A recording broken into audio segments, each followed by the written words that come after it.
నమస్కారం. Welcome to Telugu stories book.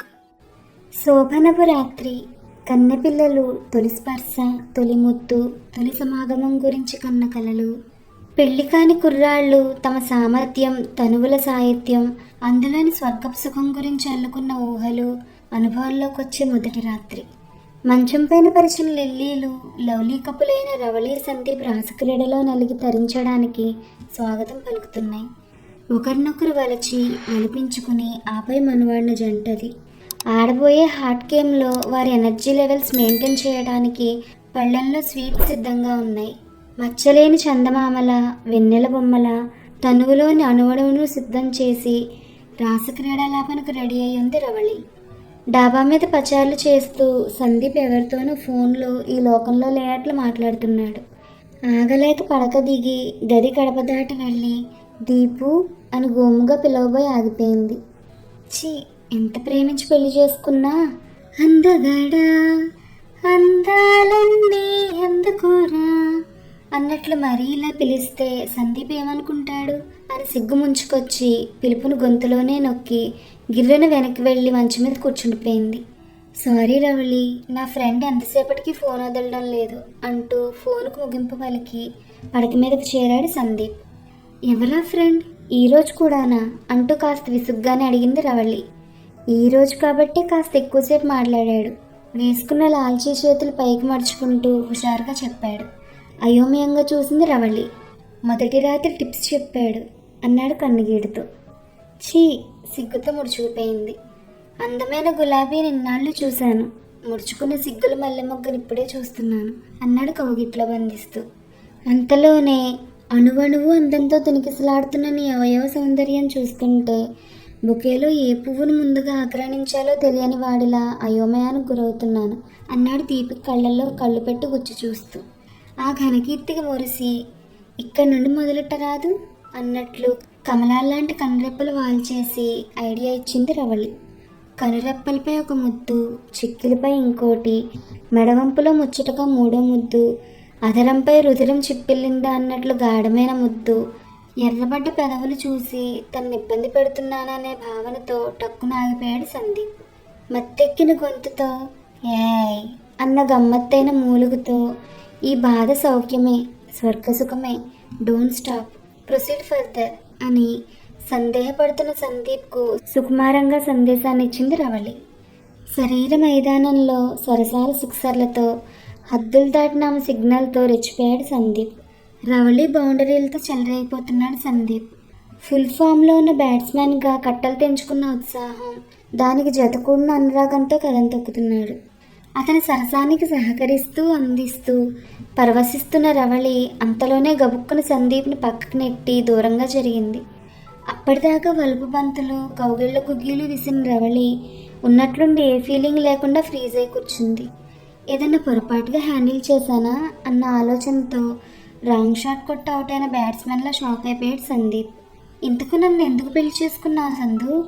అప్పటిదాకా సంధించిన మన్మథ బాణాలను పక్కకు నెట్టి అనుమానంగా ప్రశ్నించింది రవళి. టెన్షన్ పడుతున్న సందీప్ ఆ ప్రశ్న విని తేలిగ్గా ఊపిరి పీల్చుకున్నాడు. భట్టి విక్రమార్కి ఆ ప్రశ్న నదలవా అన్నాడు పుంజుకున్న ఉత్సాహంతో తమ గేమ్ను కంటిన్యూ చేయాలని రవళి మీద వాలిపోతూ. ఆ ప్రశ్న వదిలిపెట్టాలంటే అది మీ చేతుల్లోనే ఉంది అంటూ సందీప్కి అందకుండా చలాకీగా తప్పుకుంది. నిజాయితీగా నిన్ను ప్రేమించాను, పెళ్లి చేసుకోవాలనుకున్నాను, నువ్వు ఒప్పుకున్నావు, అదృష్టవంతుడు అనుకున్నాను. అది అబద్ధం కాదేమో కానీ ఇంకా ఏదో కారణం ఉంది, లేకపోతే ఇందు ఎందుకు అలా అంటుంది? ఇద్దరు కలిసి ఏదో నాటకం ఆడారు. ఆ గుట్టేదో చెప్పిన మరుక్షణం నేను నీ సొంతం అంది, తప్పంతా నీదే అన్నట్లు చూపివేలు చూపిస్తూ. చెప్పకపోతే అసలు గుట్టు రట్టు చేసేదాకా మనకు జరగాల్సింది జరగదు ఖచ్చితంగా తేల్చేసింది రవళి. ఏ ఆడపిల్ల కూడా మొదటి రాత్రి నన్ను ఎందుకు పెళ్లి చేసుకున్నావు అని భర్తను అడగకూడదు. అది ప్రేమించి పెళ్లి చేసుకున్న వాళ్ళకి ఆ స్థితి అస్సలు రాకూడదు. కానీ రవళి మొండిపట్టు వెనుక పటిష్టమైన కథే ఉంది. రవళి సందీప్కి కాలేజీలో 2 ఏళ్ల జూనియర్. సందీప్ 3వ సంవత్సరం బీటెక్లో ఉన్నప్పుడు రవళి ఇంజనీరింగ్ కాలేజీలో అడుగుపెట్టింది. మొదటి సంవత్సరం సరదాగా ర్యాగింగ్తో ఆమె వెంటపడే వాళ్ళు ఆ తర్వాత కూడా ఆగలేదు. ర్యాగింగ్ కంటిన్యూ చేయడం కోసం కాదు, ఆమె అందానికి దాసోహం అయ్యి ఫాలోవర్స్ అయిపోయారు. దానిలో సందీప్ కూడా ఒకడు. అందరిలోనే కాదు, ఆటపాటల్లోనూ తన ఎక్స్పర్ట్. రవలి షటిల్ పట్టుకొని మెరుపులా ఆడుతూ లవ్ వాల్ నుండి ముందుకు వెళ్ళిన చూసేవాళ్ళు మటుకు తమ గుండెలను లవ్ మీ అని ఫీల్ అయిపోతూ ఉండేవాళ్ళు. గోదారి గట్టుంది లాంటి పాత పాటల నుంచి నేటి వచ్చిండే మెల్ల మెల్లగా వచ్చిండే అనే పాట దాకా పాడి అవలీలగా అందరికీ బిస్కెట్ వేసేసింది రవళి. రవళి గొంతుకకు మురళీరామ విన్న గోపికల్లాగా గోపపాలులాగా తన్మయత్వంతో ఓలాడేవారు. అవన్నీ ఓరగంట గమనిస్తూ కిక్ పొందేది రవళి. రవళి 3వ సంవత్సరం ఎంట్రీ సందీప్ ఎగ్జిట్ దగ్గర పడింది.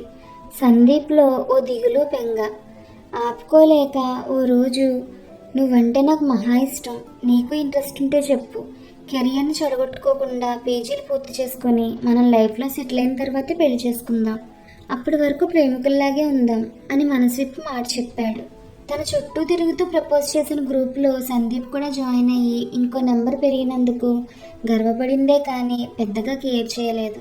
అందుకే మరుక్షణం ఆలోచించకుండా అరక్షణంలోనే నో చెప్పేసింది రవళి.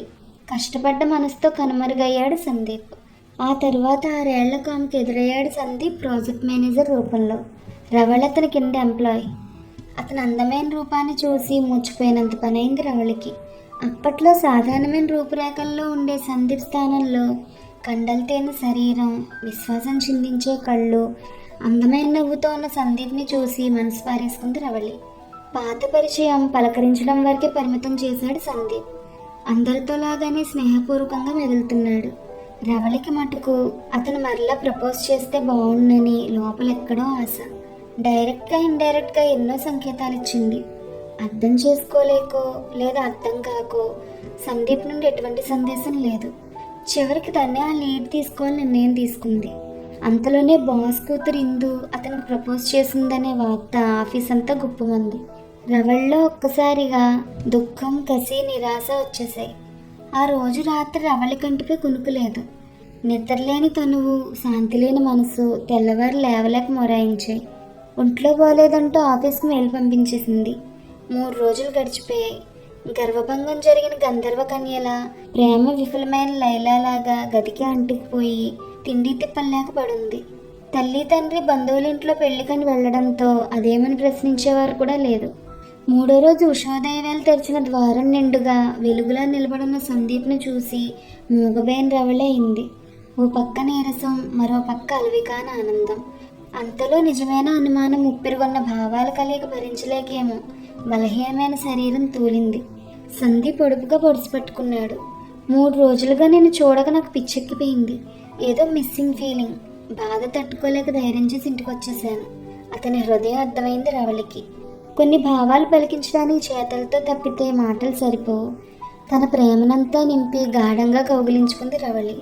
అంతలోనే ఆల్చిప్పల్లాంటి కళ్ళెత్తి, ఒకప్పుడు నీ ప్రపోజల్ని కాదన్నాను, పైగా ఇప్పుడు నాకన్నా అన్ని విధాలా సుపీరియర్ అయిన ఇందు నీకు ప్రపోజ్ కూడా చేసింది, మరి నువ్వు అని రవళి అంటుండగానే, దాటిపోయిన గతం వద్దు, 3వ మనిషి ప్రసక్తి మన మధ్య వద్దు, ఎంతమంది ప్రపోజ్ చేసినా నా సోల్మేట్ నువ్వే, ఇన్నేళ్ళు నా ఎదురుచూపు ఫలించింది, 3 ముళ్ళ బంధం, ఆపై ముద్దు ముచ్చట్ల గురించే మాట్లాడదాం గుసగుసగా అన్నాడు సందీప్. ఆ స్టేట్మెంట్కి ఫిదా అయిపోయి సతిగా మారి సదా సంతోషంగా ఉండాలని డిసైడ్ అయిపోయింది రవళి. పెళ్లి ఘనంగా జరిగింది. రిసెప్షన్కి వచ్చిన ఇందు, నువ్వనుకున్నట్లే జరిగింది సందీప్, కంగ్రాట్స్ గుసగుసగా అంటూ సందీప్కి బొకే అందించి కన్నుగీటింది. అది రవళి దృష్టిని దాటిపోలేదు.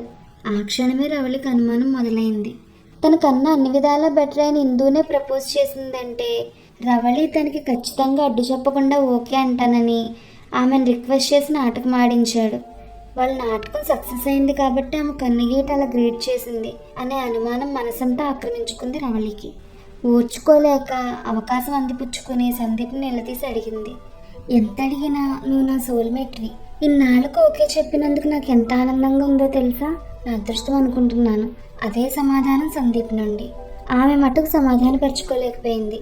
అదేదో తెలుసుకోవాలని ఒక అచ్చ, ఉడుకుమొత్తనం. అందుకే అసలైన కార్యక్రమానికి ముడిపెట్టింది. ఆగలేక అలా అన్న దిగి వచ్చి అసలు నిజం చెబుతాడని. కాలం తుంటరిది, గమ్మత్తాటలాడుతుంది. దాని ఆటల్లో రవళి సందీపుల మధ్య రాజకీయాలకు తెరపడింది. రోజులు గడుస్తున్నాయి. అసలేంది జరగలేదు. నాటకం ఆడాడని ఆమెలో అనుమానం, తనను నమ్మడం లేదని సందీప్లో అసహనం. అణుచుకోలేని తీరని కోరికలతో అందుబాటులోనే ఉన్న ఆవిని ముట్టుకోలేక అల్లల్లాడుతున్నాడు సందీప్. నిద్ర పట్టక టీవీలోని day and night cricket match చూస్తున్నాడు. కొన్ని షాట్లకు వావని, మరికొన్ని షాట్స్కి అయ్యో అని కేకలు పెడుతున్నాడు. ఆ హడావిడికి నిద్రాభంగమై చిర్రెత్తుకొచ్చింది రవళికి. ఏంటి అర్ధరాత్రి తలనొప్పి అంది చిరాగ్గా. రాసక్రీడలకు దూరం పెట్టి దేహానికి దాహం తీరకుండా చేశావు, కనీసం ఈ క్రీడను చూసన్నా రిలాక్స్ అవ్వని కసిగా అన్నాడు సందీప్. రవళికి జాలిగా అనిపించింది. లేచి సందీప్ కానుకొని కూర్చుంది. సందీప్ తనపై చెయ్యి వేయబోయి ఇలా రెచ్చగొట్టి సీన్ ఫైనల్కి వచ్చేసరికి అర్ధాంతరంగా ఆపి కారణం చెప్పమంటూ కనికరం లేకుండా అగ్ని పరీక్షకు గురి చేసి చిత్రహింస పెడుతోంది. ఆ హింస కన్నా తన మీద చేయి వేయకపోవడమే మంచిది అనుకుని తమకాన్ని తనలోనే అంచుపెట్టి టీవీకి కళ్ళప్పగించాడు. బ్యాట్స్మెన్ సిక్సర్ కొట్టాడు. ఉత్సాహంగా చప్పట్లు కొట్టింది రవళి. సందీప్ నిర్లిప్తంగా చూశాడు. 4 బాల్స్ తర్వాత బ్యాట్స్మెన్ షాట్కు బాల్ బౌండరీ కేసి పరుగులు తీస్తోంది. ఫీల్డర్స్ దాన్ని చేస్ చేస్తున్నారు.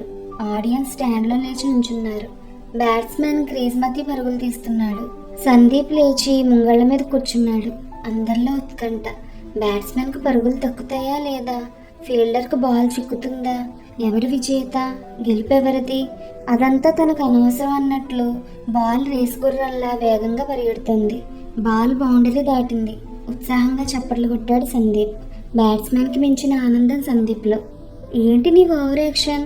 ఇందాక సిక్సర్కేమో గొప్ప ఎక్సైట్మెంట్ ఏమీ చూపలేదు, బౌండరీకి మటుకు చిందులేస్తున్నావు. నాటకమే ఇక్కడ కూడా చిరాగ్గా అంది రవళి. నాకు సిక్సర్ కన్నా బౌండరీనే ఇష్టం ఆనందంగా చెప్పాడు సందీప్. Are you crazy? అవును. ఏం జరిగిందో అర్థమయ్యే లోపే అతివేగంగా జరిగిపోయే సిక్సర్ కన్నా నాకు బౌండరీనే ఇష్టం. గ్రౌండ్ మీద చిక్కకుండా పరిగెట్టే బాల్, దాని వెనుక ఫీల్డర్స్ చేజింగ్, క్రీజ్లో బ్యాట్స్మెన్ అరుపులు, ఈ లోప దొరకపుచ్చుకొని విసిరేస్తే బ్యాట్స్మెన్ రన్అట్ అవుతాడా అనే టెన్షన్. ఆ విధంగా ఆడే 2 టీమ్స్తో పాటు చూసేవారందరిలో కూడా టెన్షన్ బిల్డ్ చేసే బౌండరీయే నాకు మహా ఇష్టం. ఏంటి అర్థం లేని మాటలు? ఇందును కాదని నిన్ను పెళ్లి చేసుకోవడానికి కూడా అదే కారణం. వాట్? నువ్వు చెప్పేదేంటో నీకు అర్థమవుతుందా? షాక్గా అరిచింది రవళి. నిజమే చెప్తున్నాను. తను నాకు ప్రపోజ్ చేసింది. నాకు నీ మీద మనసుందని చెప్పాను. నాకన్నా తను దేనిలో గొప్ప అని నిలదీసింది. నాకు సిక్సర్ కన్నా బౌండరీనే ఇష్టమని చెప్పాను. అధికారం పక్కన పెట్టి అర్థం చేసుకుంది. అందుకే అడ్డు తగలలేదు అన్నాడు సందీప్. కథలు చెప్పకు అంది రవళి. అవును రవళి, ఇందు అంటే అందరూ పడిచేస్తారు. ఆమె అందం, డాబు, దర్పం అలాంటిది. కానీ పెదవిప్పి ప్రపోజ్ చేసే ధైర్యం ఎవరికీ లేదు. ఆమె అందరి ద్రాక్ష. మన ఆఫీస్లో ఆమె గురించి ఆలోచించే వాళ్ళు కూడా లేరు. సో ఆమె ప్రపోజల్కి నేను అంటే ఒక్క షాట్తో టక్కుమని సిక్సర్ పీకినట్లు, తంతే బూరల బుట్టలో పడ్డట్లు మా మ్యారేజ్ అయిపోయేది. పోటీ పడడం గెలవడం అనేదే లేదు. అదే నీ చుట్టూతో అయితే కాలేజ్ నుండి ఆఫీస్ దాకా ఎప్పుడూ పోటీనే. నువ్వెవరికి దక్కుతావనే ఆలోచన, నాకు నువ్వు దక్కాలనే ఆశ. శాశ్వతంగా నా దానివయ్యి నేను గెలవాలనే కోరిక. చివరికి నువ్వు నాకు దక్కవు. ఇదే ఇందుకు వివరించి చెప్పాను. అందుకే రిసెప్షన్ రోజు నీ బౌండరీ నీకు దక్కింది, నువ్వనుకున్నట్లే అయింది అని ఇందు సరదాగా అంది. నన్ను అపార్థం చేసుకున్నావు. మరి ఈ విషయం ఎందుకు ఇన్నాళ్ళు చెప్పలేదు? అనుమానంగా అడిగింది రవళి. తన సిక్సర్ అని, నిన్ను బౌండరీ అని అంటే నువ్వు చిన్నబుచ్చుకుంటావని నంగిగా చెప్పాడు సందీప్. రవళికి సందీప్ చెప్పింది ఒక్క క్షణం అర్థం కాలేదు. అర్థమైన మరుక్షణం, కరెక్టే, అలా ఎలా అంటావు అంటూ పిడికిలు బిగించి గుద్దుతూ మీద పడింది. 2 చేతులు పట్టుకుని ఆపి మీదకు లాక్కుని పెదవులు అందుకోబోయాడు. మొహం తిప్పేసి ముద్దును తోసిపుచ్చింది. ఆలింగనం చేసుకోబోయాడు. వెనక్కి అడుగులేసి కౌగిలంతా కత్తిరేసింది. అలా అందకుండా అందించకుండా మొదలెట్టి అవస్థ పెట్టి చివరకు మోహనంగా అయ్యి సరసాని సహకారం మొదలెట్టింది. ఇందాకటి నుండి ముద్దులకు హద్దులు గీసి కౌగిళ్ళను కట్ చేసి అందకుండా ఏడిపించి సతాయించి చేరువవ్వడం ఎంత మజాగా ఉందో తెలుసా? ఇలాంటి బౌండరీలు నాకు ఇష్టం అన్నాడు మెడవంపులో మొహాన్ని చేర్చి సందీప్. అలా అయితే అబ్బాయి గారు ఇంకో బౌండరీ ట్రై చేస్తారా అంది కిలకిలా నవ్వుతూ. నోను కంగారుగా అన్నాడు సందీప్. పోనీ సిక్సర్? ముక్కు మీద ముద్దు పెడుతూ ముద్దుగా అడిగింది రవళి. అస్సలొద్దు బెంబేలు పడిపోయాడు సందీప్. మరి అల్లరిగా అడిగింది Ravali. No boundaries, no sixers. Win over another game, become one ఆడదాం అంటూ అణువణువును ఆక్రమించుకుంటూ సందీప్ తనువు సమర్పిస్తూ తన్మయురాలయ్యి రసరాజ్యానికి రాణి అయి స్వర్గసుఖాలను కానుగ్గా అర్పిస్తూ రవళి ఇద్దరు విజేతలయ్యే ఆట మొదలైంది. ఈ కథ మీకు నచ్చితే please like, share and subscribe to our Telugu stories book. Thank you.